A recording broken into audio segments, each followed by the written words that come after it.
Hey everybody, welcome to ACD Combatives. This is Coach Kurt. This is a video about the Russian 2-on-1 armbar takedown. I'll also show the traditional armbar takedown that you would see in Taiho Jutsu, Aikido, Hapkido, etc. And then how it transitions to what I call Plan B.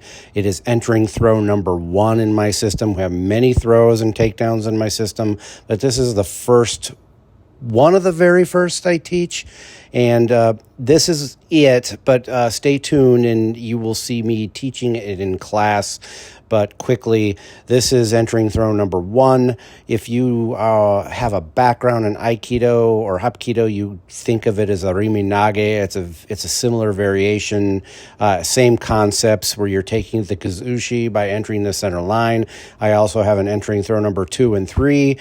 Same concept, you're entering the center line just from a different angle and a different path. But that's why I call them entering throw takedowns 1, 2, and 3.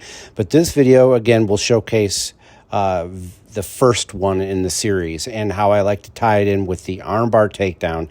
And top right, you see a very uncontrolled variation of this takedown. It worked, but it's not controlled. I believe your law enforcement takedowns, whenever possible, should be ethical and take them down softly. You can juice it up if you have to. All right, join me in class teaching the technique. Case law you want to reference to my law enforcement students is Graham v. Connor. The use of force that you're using needs to be reasonable, not minimum force. That is a misunderstanding of the case law.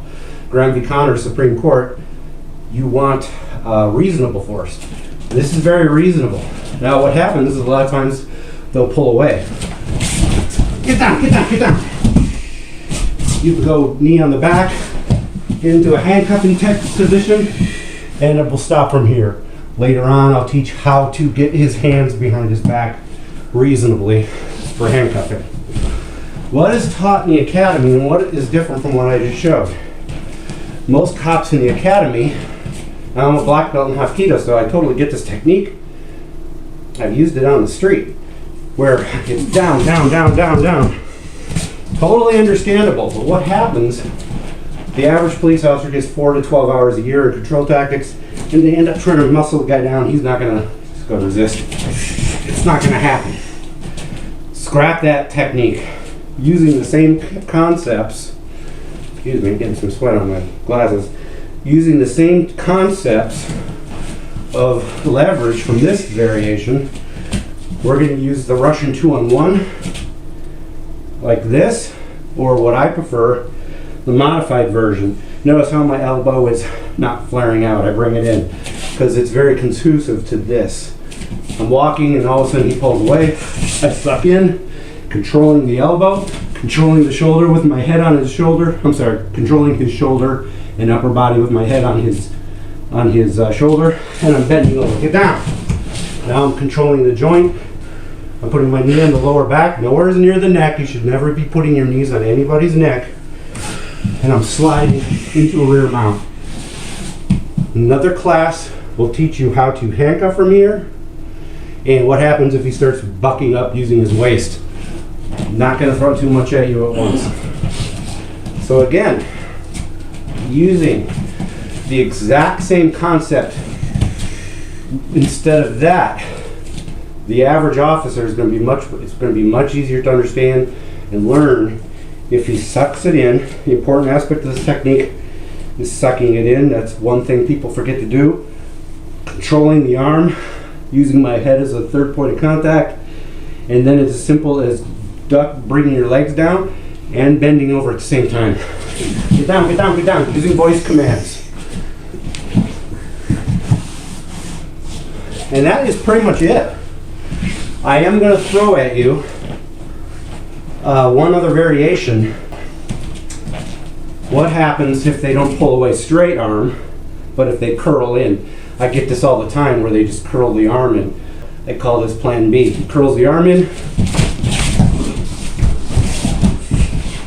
like that. I just want you to see, because I know what's going to be said out there by cops. Well, what happens if he does this? Because I know people do that. It's happened to me hundreds of times. Two variations. They're either going to keep the arm straight and pull away, or they're going to like curl in. guy, you're going to have to leave, you're being trespassed, and you're doing the typical trespass. Now, the typical armbar takedown, the one that's inevitably going to fail because I see it done wrong so many times, I'll do a quick demo, but I love this position because it feeds into other joint manipulation. So, you're right here, you're not way out here, you're in tight. I like to say that you're putting his hand in your pocket, and I like to take this, rolling it, and then you're going to extend, like I'm pointing to the floor, like this is where I want you to go. And I'm just going to stop here and reset. You notice that I'm stepping out with the right foot, and it seems counterproductive. A lot of people do this wrong because they want to muscle it down, but he's athletic and stronger than me.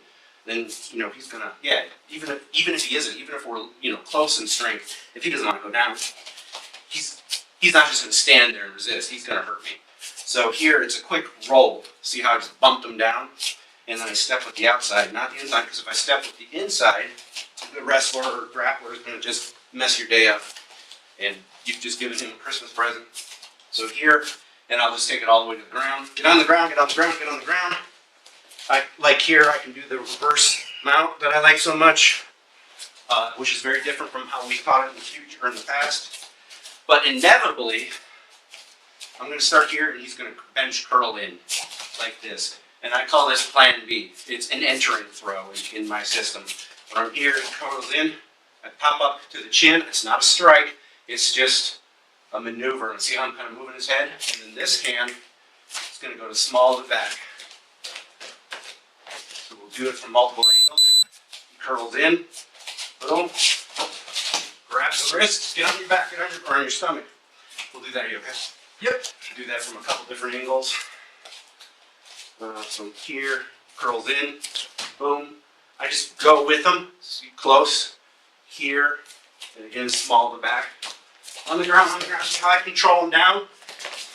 That's way you're not going to be smashing his head to the ground and sending him to the hospital. You're taking him to jail. You don't want to hurt him.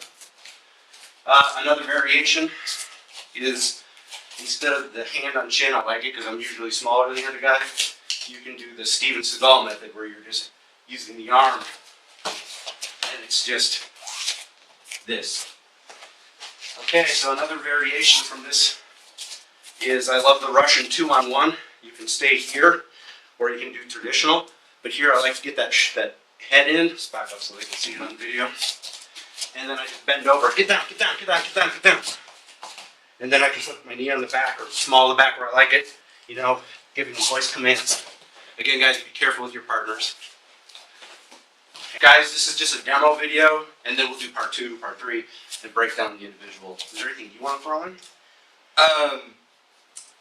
One thing that you'll see Kurt doing, and that you'll see in almost all high-level or experienced joint locks, any type of grappling, is connection. Notice that when Kurt does a move, it's close to his body, it's in tight. When he, for example, if he's going to do his Plan B maneuver, that hand slides up close to my body, up here. The farther you get away from me, the higher chance you're going to lose it, or slip it, or miss, or just miss in general. If Kurt travels up my body when he does this, he's going to land at my head every time. If he just tries to punch, maybe he misses or maybe it slips. So it's counterintuitive because I don't necessarily want to get close to somebody. But in grappling, the closer you have, the more contact you have, the better control you're going to have. So just keep that in mind when you're watching any of his demos. Look at how close he is, whether it's his elbows are sucked in tight to his body. For that. Yeah, hands are sucked in tight in front of him. Everything's here. I'm strongest in this field, right in front of me. Arms in tight, hands in front of me.